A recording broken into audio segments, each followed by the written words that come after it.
Hello, in front of me I've got HITSCAN Hyperlight. In this video we'll check if this mouse has dedicated app.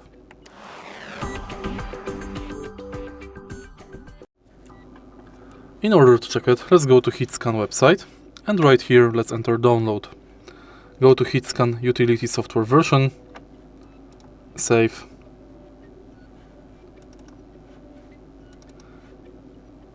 install it.